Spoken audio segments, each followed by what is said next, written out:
Welcome back to In the Slant. Today is a very, very special episode. The trade deadline just literally ended 11 minutes ago. So today we're going to be going over every single trade that has happened. Usually the trade deadline is not this crazy for the NFL, but this year it was absolutely bizarre. It was awesome. Everything that we've always wanted it to be. So it's awesome. But we are without our friend Jared today, unfortunately. He is sick. Make sure you guys drop a like in this video. Of course, subscribe if you're new around here. So usually we'd go over week 8 or the previous week. We'd go over it, kind of recap it. But today there's just so many trades to get over. We're probably going to rapid fire it at the end. So we're just going to start. So obviously last week we kind of went over a few trades that actually happened. I got to have my phone in front of me because there were just so many trades that happened. But we kind of talked about the CMC trade, James Robinson trade. Jonathan Hankins got traded as well. You had Robert Quinn get traded to the Philadelphia Eagles, and then there was another one that Kadarius Toney got traded to the Chiefs. So those are some trades that went down before, right after we started recording. Well, Toney got traded later in the week.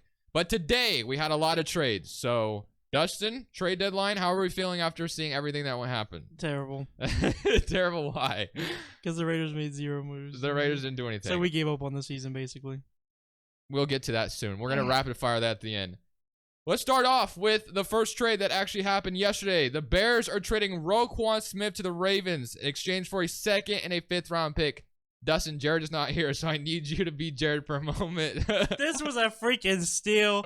We only had to pay him like $550K to this year. That man's gonna be a monster for us on the field, and my Ravens are dogs, and we're gonna win the Super Bowl.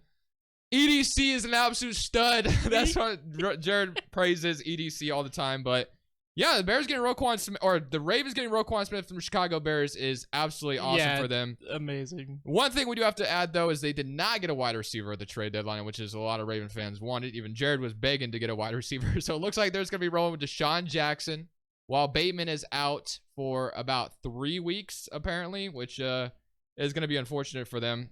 And then the Packers didn't get a wide receiver either, so that's something we need to speak about. But the next one we got, which this one was out of nowhere, TJ Hawkinson got traded to the Vikings. The Lions get a 2nd round pick in 2023, a 4th round pick in 2024. The Vikings get TJ Hawkinson, a 4th rounder in 2023 and a 4th rounder in 2024 that could become a 3rd round pick. We were kind of praising the Lions and said that the weapons they have going forward is amazing, but now they traded one of those weapons away. How are we feeling about? The Vikings got better on the offense, that's for sure. I guess it just means more potential for Amon-Ra St. Brown and Jameson, whatever the name is. Jameson Williams when he gets back. So, no, this is a great move for the Vikings. Now, I will say our friend who is a big Vikings fan wanted defensive backs because that's kind of been their bigger issue. But Kirk Cousins, once upon a time, made Jordan Reed one of the better tight ends in the league at top 5 when Jordan Reed was healthy. So, I think this is a great move for the Vikings. It's only going to make their offensive firepower even better. Like I said, like I even told you earlier, I said in the group, I said that he's literally usually a top 5 tight end every year. So, you literally just got a top 5 tight end compared to a hit or miss, inconsistent Irv Smith.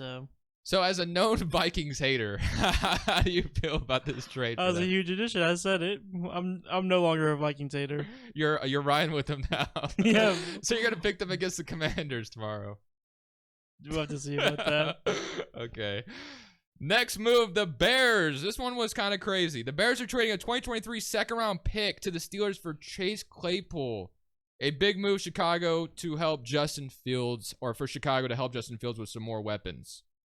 Is a 2nd round pick too steep of an asking price? And the problem with this trade as well is they got a 2nd round pick for the Roquan Smith trade, but they're trading their own 2nd round pick for Chase Claypool. So obviously you would assume the Ravens 2nd round pick will be lower than their own. Or you get what I'm saying. You get what I'm saying.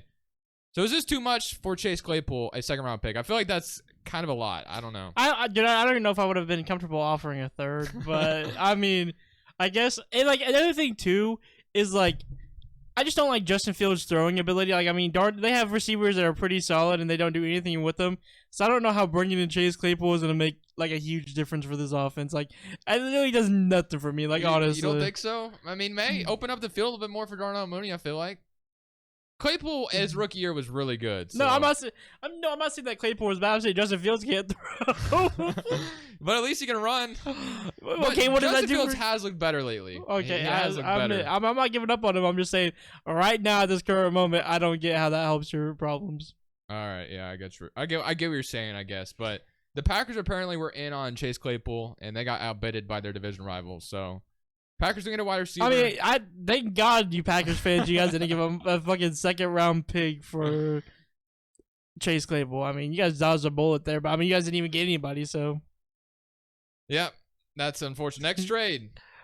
Miami trades a 2023 first-round pick via San Francisco, a fourth-rounder in 2024. Chase Edmonds for offensive linebacker or outside linebacker Bradley Chubb, and a 2025 fifth-round pick. This is a steal. This was a steal for who? For the Dolphins. Not the Broncos. No. Not getting. I feel like getting a first for Bradley Chubb is really nice, though. Honestly. I mean, yeah, especially on trade deadline too, that they get the first. But I mean, I think he's definitely worth the first. So, I mean, Chase Edmonds also has a Denver, which is already a messy backfield on its own. So fantasy-wise, I don't know what we're doing there anymore. Bye-bye Melvin Gordon. Yeah, Latavius Murray, Chase Edmonds, and Melvin Gordon now. It's going to be a little bit interesting there, but Edmonds probably would serve, and then Mike Boone's there over there as well. So I don't know what's going on. I don't know who's still going to get the starting spot. Like, it's obviously between Latavius Murray and Chase Edmonds because they freaking hate Melvin Gordon. But yeah, probably. But no, the Dolphins getting Bradley Chubb as another pass rusher outside of Jalen Phillips is really nice. I really like that trade for them.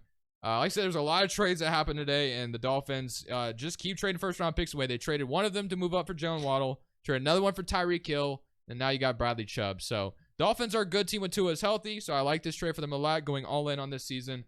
Don't mind it. And the Denver Broncos were kind of selling a little bit. We kind of heard about them potentially trading away, obviously, Jerry Jeudy. That did not happen. They kept him, which I'm kind of happy about because Jeudy has looked good the last 2 weeks for them.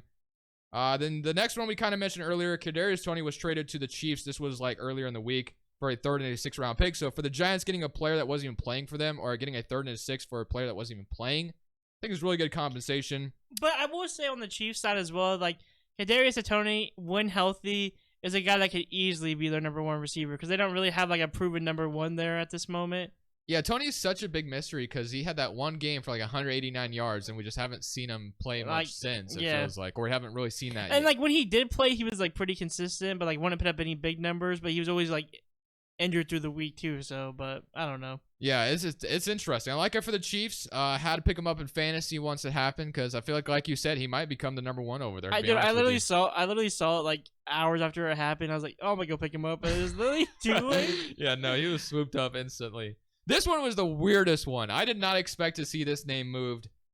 Calvin Ridley is heading to the Jacksonville Jaguars. Now, the funny part about this is we all know Calvin Ridley is, serving a suspension for his gambling. Did you know this, Dustin, that the bet he put in was the Falcons beating the Jaguars? So now he is on the Jaguars. So we got, if he gets reinstated by a date, it's worth a 2023 fifth. Otherwise, it's for a 6th round pick. If he makes the team in 2024, it's at least a 4th. If he hits a playtime milestone, it's a 3rd. If Justin gets long-term, that is a lot. I don't even know what that is. A lot to say. But yeah, that's a complicated trade, I will say. But Calvin Ridley is in Jacksonville. If Jackson gets a long-term done, it's a 2nd. Okay, so I guess if he gets signed long-term, it turns into a 2nd round pick, I guess.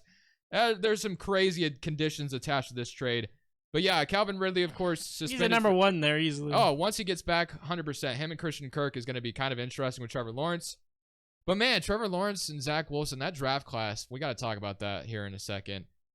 Next move, a little bit minor, but the Dolphins weren't done making trades. They trade for Bradley Chubb, and then obviously they traded Chase Edmonds. So I was sitting there as a Raheem Mostert owner in fantasy. I was like, hey, there's nobody to compete with Raheem Mostert now. And they get Jeff Wilson, who used to play for Mike McDaniel because Mike McDaniel used to be the offensive coordinator. Jeff Wilson's taking that spot. You think so? Oh, yeah. No, he's not. I don't agree with that. I'm scooping him up right now. Okay.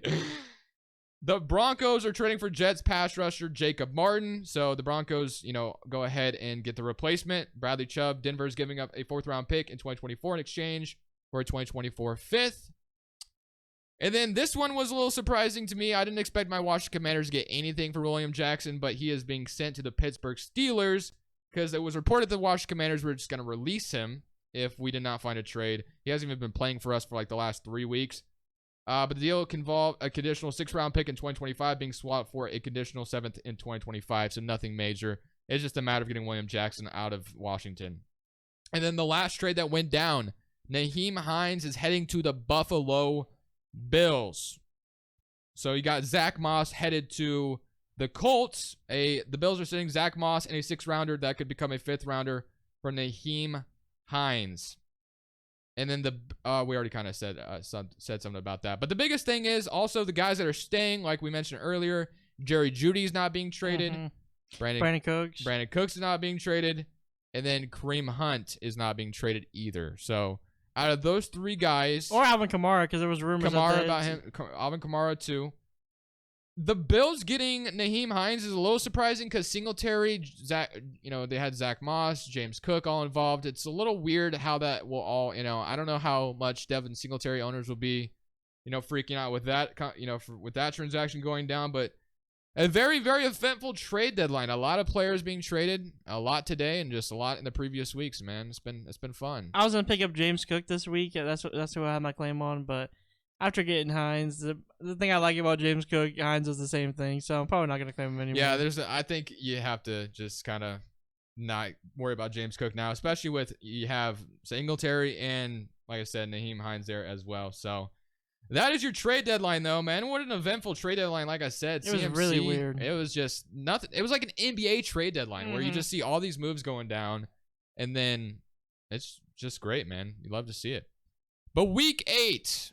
We go through all the trades. Now it's kind of recap week 8. This will be wait. Let's do a little thing before. What was your favorite trade that you saw today? And don't be biased because Will Jackson. The Commanders trade William Jackson is my favorite trade. Okay, my favorite trade today or overall? Overall, the biggest impact. Yeah, we could do this. The biggest impact trade. My favorite trade is probably CMC to the 49ers because the way they used him, which we'll go over. I mean, he threw a touchdown, rushed for that one, was insane. Received one. So I like that one a lot for them. As far as the one today, I think my favorite one was probably, I would say, TJ Hawkinson. I think that's a huge one for the Vikings. That was surprising to me. I did not expect TJ Hawkinson to be traded whatsoever.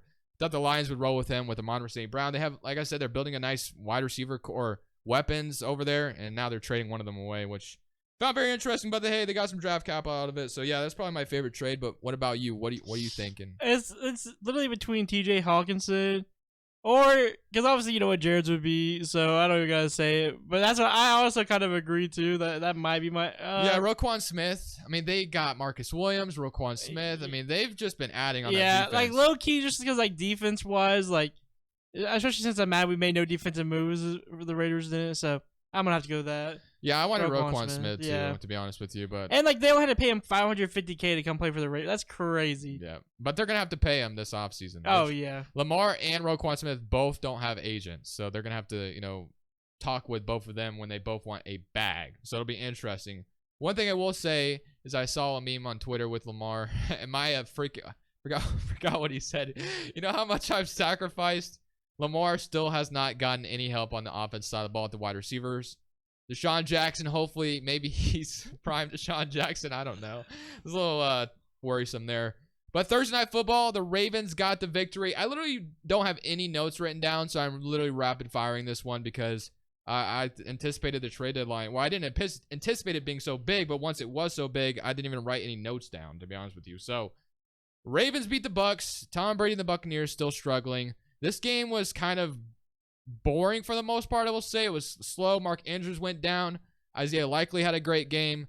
But yeah, the Buccaneers, man, I don't know what's going on. I mean, they lose to the Baltimore Ravens. It's just another huge loss for them, and it really sucks to see the Bucs going down like this, but the NFC has just been kind of struggling in general, to be honest with you. So shout out to the Ravens, though, getting a victory over the Bucs in primetime in Florida as well on top of that. How long is Andrews healthy for a little bit, or is he going to play this week? I actually have no idea, to be honest with you. He went down early in the game, and I don't know what his status is now. But Rashad Bateman also went out in this game. So we were already kind of saying Lamar needed weapons as it is. Low-key, Isaiah Likely might be a sneaky pickup then. It could be if Andrews, I don't know. Like I said, I don't know his status as of right now.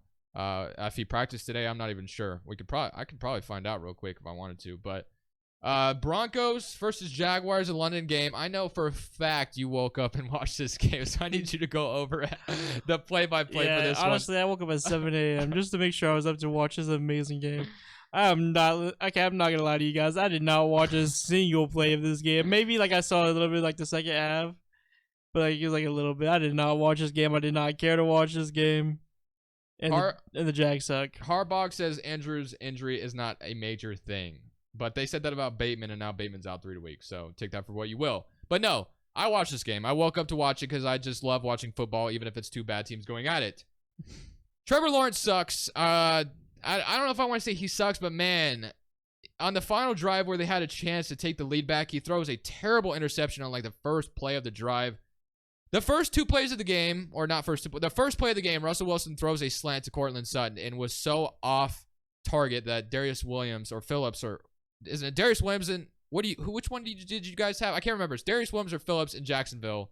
Oh, Darius Phillips. Yeah, he almost picks off Russell Wilson first play. Then the next drive, he tries to force the ball to Sutton again, and this time it is picked off. So I was like, dude, Russell Wilson is washed. Holy moly, this man cannot do anything. The high knees on the plane did not work. Whatever. Then you got Russell Wilson coming back out, gets a good drive going to Greg Dulcich, gets a touchdown to Jerry Jeudy, and the Broncos win in London. So Trevor Lawrence had a very, like I said, very bad interception. It just, I don't know, man. We got to talk about Lawrence and Zach Wilson. We got to talk about him because I'm not impressed with Zach Wilson either.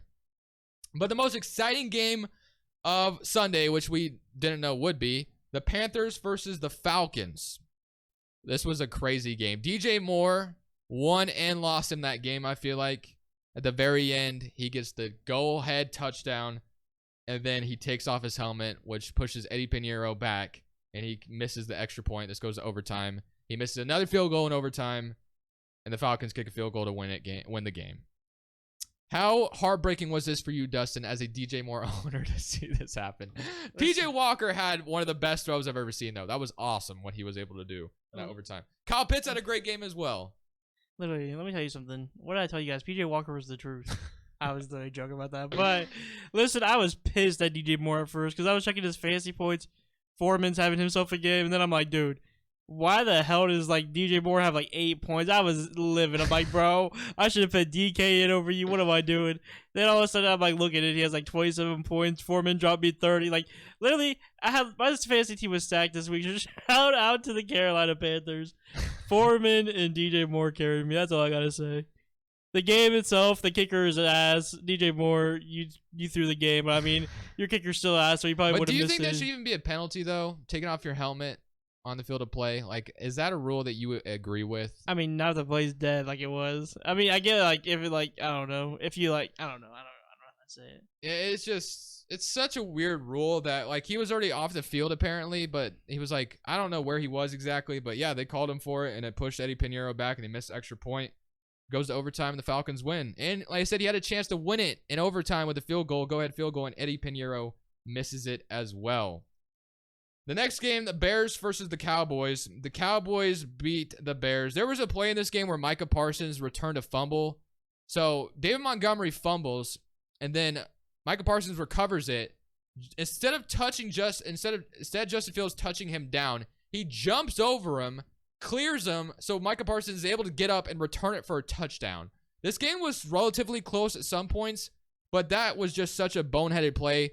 Michael Gallup, Dak Prescott, CeeDee Lamb, they all got involved. Tony Pollard, 3 touchdowns on the ground. Beautiful game. Khalil Herbert had a great game as well, fantasy-wise. Justin Fields, also decent game. Yeah, stop starting David Montgomery Bears. He's ass. He's terrible. Khalil Herbert's 10,000 times better. I'm sick of seeing it. Dolphins versus Lions was the next game. The Lions with DeAndre Swift back. This one was a fun one. Jalen Waddle had a great game. Tua looks great, and the Lions just, lose another close one. It's just a classic shootout game in Detroit, and you had the Dolphins come away with it. Not much to really say. Tyreek Hill looks freaking awesome still. He just keeps catching passes for a ton of yards. He had like a crazy stat line again, and the Lions just, like I said, ended up losing 1-6, which is probably why they, huge reason for them going ahead and selling TJ Hawkinson the way they did, because the season is quickly going nowhere for them.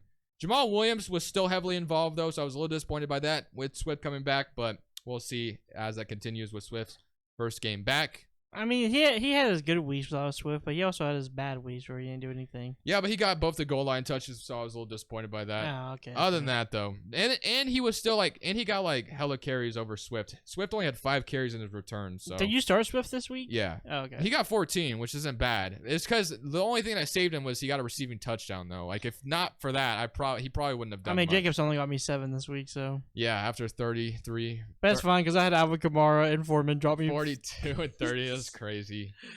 Cardinals versus Vikings. I didn't get to watch this game at all. I didn't get to watch it either. But It wasn't on Dustin, TV. I was watching last week, and you said you'd give the Vikings their credit if they beat the Cardinals.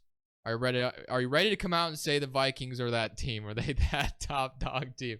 You're tipping your hat off to the Vikings. Shout out to the Vikings, Dustin. I need to hear you say skull or whatever they say. Skull. Vikings get a W again. The Cardinals continue to struggle. DeAndre Hopkins had a great game again, and they always continue to make that joke since Call of Duty came out. Kyler Murray, the Cardinals are 0-1, whatever. Is that joke getting old to you? Yeah, it is kind of getting old. I see it all the time. That call's ass anyways. No, I'm just kidding. Dustin, we need to talk about it. Raiders versus Saints. I don't want to talk about it. I didn't watch this game at all, but I saw a tweet that the Raiders didn't even cross midfield until 3 minutes and 44 seconds left in the fourth quarter. That is unacceptable for this Raiders team, the way they went all in on this offseason. Listen, can I just say something? Josh Jacobs was carrying this team. Preach. We couldn't get the run game going, so Josh Jacobs couldn't carry this team like he has been. And it showed. Josh Jacobs didn't carry. We couldn't do shit. Derek Carr's ass, our O-line's ass. I mean, our head coach can't call a fucking right play to save his fucking life. And we need DTs. We probably need a safety. I mean, it's just downhill right now. And especially since they didn't make any moves at trade deadline. Yeah, it's over for the season, boys. You guys all thought I thought the Raiders were going to make the playoffs. I'm sure a lot of people did, but playoffs hopes are over, and we are ass. I'm sorry to hear this, Dustin. But you do have some easy games coming up, don't you? You still wait for what? Yeah, still Wait easy. for what? Are you giving up? I just want them to bench Devontae, bench Cards, start Jerry. This was Devontae's flu game, though. It wasn't like MJ, but, it was obviously disappointing. They said he had a flu all week, didn't they? Yeah, and then we had and you could see he looked terrible out there. But Darren Waller, too, has been injured. We paid that man to be injured. That's what we did. And this team's just going downhill. Our offense does not look good at all. Our defense has been ass for years. I mean, that's not even a question. But our offense has looked ass finally. I'm sorry. Saints look dominant. Alvin Kamara. Hey, at least you had Alvin Kamara on your fantasy team, though. He won. Actually, I would say he won me this week, but I literally blew out the person. Patriots versus Jets. Zach Wilson sucks. Oh, yeah. He is ass, man. Some of the interceptions he threw this game were fucking horrible. He just threw it for no reason. I don't know. The Jets being 5-3 is interesting, but we knew it wasn't because of Zach Wilson. It was because of Breece Hall and what they were able to do on the ground and the defense. I was surprised that the Patriots were able to win this game, but Zach Wilson threw 3 interceptions. 2 of them were not needed at all. I'm not a believer in Zach Wilson after seeing that game. I mean, it's one game, but, they weren't winning because of him anyway, so it's interesting to see. I don't want to give up on him entirely just yet, but, man. Give me Joe Flacco. No, just kidding. Flacco back in there? Yeah, put him back in. I wouldn't be surprised if Zach Wilson keeps playing the way he did, man. He looked awful. But at the same time, wouldn't you rather just put Zach Wilson in there, do terrible, so you can get a higher draft pick? I mean, I know you're already 5-2, but what's the point of making playoffs if you're just going to go in there with Joe Flacco's not winning you anything in playoffs? Robert Saleh is trying to establish a culture, Dustin. So you gotta understand that. Patriots, Ramondre Stevenson is great in fantasy if you have him. I traded for him, so I'm so happy to have him now. But Mac Jones started this game, so no more Bailey zap. Patriots go on to win. Steelers versus Eagles, not much to say. Chase Claypool got traded, as we know. The Eagles, A.J. Brown had 3 touchdowns, got drug tested the next day. He went off. The Steelers suck. Najee Harris sucks. Sorry, Steelers fans. It just isn't your year this year, potentially. But hey, I don't know why they're trading for a 30-year-old William Jackson or 28-year-old in William, or I don't even know, 29. Can't remember how old William Jackson is, but I don't know why you're trading for William Jackson. Because you guys ain't gonna be good for years. I'm sorry, Steelers. You think so? For years? For years. For years. I mean, TJ Watt being gone hasn't helped them. I will say that, though. You guys got no quarterback. You guys got Kenny Pickett. You ready to give up on him already? Your offensive coordinator, he's ass too. You guys didn't give up on him. I don't know what you guys' play calling is. I mean, until you guys make these changes, I'm not hyped on you guys at all. Titans versus Texans. Titans going to win. Derrick Henry has another 200-yard game. Davis Mills, we were big believers in him, and now he's fucking ass. Brady, we were dumb. we were so happy. That might have been the dumbest shit we've ever said on this podcast. Is that we thought Davis Mills was good? Yeah, no, he's not. Commanders versus Colts. It was Sam Ehlinger versus Taylor Heineke. Terry McLaurin has a big catch at the very end. I will say though, the Commanders being 4-4 is so fraudulent. It's not even funny. The only win that really matters to me was the Packers win, because that one was a little convincing. But the Bears, we beat them off a muffed punt because Velus Jones, or I can't remember, I think it was Velus Jones muffed on like the 6-yard line, so we were able to punch it in off a gifted. You have Jacksonville, Travis Etienne dropped a wide open touchdown. And then you have the Colts, Michael Pittman drops a pass to get them in field goal range. So many errors, but and they fumbled twice in the red zone. The Commanders being 4-4, don't get me wrong, I'm happy about it, but I don't know if this really helps us, to be honest with you, because we're still going to be in purgatory where we don't have a future quarterback. I love Taylor Heineke. The man's 9-8 as a starter for us, so maybe he's just the guy. I don't fucking know, but Yo, Heineke. Sam Ehlinger basically looked like Taylor Heineke 2.0. It was just pretty much the same quarterbacks going at it, where both of them don't have the greatest arms in the world. They can scramble a little bit, and they make plays, but yeah, I don't know, man. I don't really know if I see that was Sam Ehlinger's first game, but I don't know if I see franchise quarterback on him either. We'll see, though. Is there any franchise quarterbacks lately? Not really. Especially for teams that have been scrambling for one, like my Commanders and the Colts lately as well. 49ers versus Rams. Like we said earlier, CMC, great game. Rushing, receiving, passing touchdown. The 49ers traded for him, and boy, did they use him. So we said they give up a lot, but hey, at least they're using the guy. Hope he stays healthy and hope he's able to dominate for the 49ers the rest of the season. The Rams, like I said, man, they continue to be owned by Kyle Shanahan in the regular season. They cannot beat the 49ers for whatever reason, and they just continue to look terrible, man. Cooper Kupp also got injured at the very end. Hope he's okay. Giants versus Seahawks. I gotta just say one thing. I hate the Rams. All they do is use fucking Cooper Kupp, and they don't get anything out of it, and that's why they're still losing games. All they utilize is Cooper Kupp and nobody else on the fucking field. And their run game is so weird too. They were playing a guy named Rivers, Ronnie Rivers. Who is that? No one knew who that is before this week. It's because you know what? They're finding out Darrell Henderson ain't shit either. They have nobody. So do you think Cam Akers plays? I mean, he didn't get traded. Yeah, I mean, it looks like he didn't have to. Giants versus Seahawks. Now, we all predicted that the Giants would lose this game, which we'll go over to end off the episode. We'll talk about the game pick recap. Seahawks beat the Giants. The Giants lose their second game of the season. The Seahawks are just legit, man. Tyler Lockett said in the post-game interview that it's amazing what we can accomplish when nobody cares about taking the credit or something like that. So I felt like a shot at Russell Wilson. There's a lot of people that seem like they don't like Russell Wilson. So, but the Giants will probably bounce back. I mean, it was just a tough game in Seattle. And the Seahawks, Geno Smith, man's got them rolling, man. I told you, dude. They dogs. Yeah, I'm glad I picked with you guys because I was almost gonna pick the Giants, but Seahawks are dogs, just like you said. Packers versus the Bills. You have the Buffalo Bills steamrolling the Packers pretty much. Now, I will say the Packers had a chance to get back in this game because Josh Allen was throwing a couple errant throws. I think he threw 2 interceptions, if I'm not mistaken, or there was 2 turnovers, I believe, like back to back by Josh Allen. The Packers kind of had a chance to get in it, but it never really felt like it, to be honest with you. Jair Alexander had a decent game, covering, and they were talking shit to each other. Stephon Diggs, Gabe Davis, and Jair all night. But, yeah, the Bills, they won. I mean, what did we expect? We kind of expected the Bills to win this one. The Bengals versus Browns on Halloween. The Browns just absolutely steamrolled the Bengals. The Bengals didn't have a chance. Joe Burrow was just getting sacked all night. Just nothing for the Bengals. The offense was lifeless. So is Jamar Chase being gone really going to hurt the Bengals this bad if it's going to look like that every week? I mean, it's a divisional game, so weird things happen in divisional games, but man, Jamar Chase, without him, they looked horrible.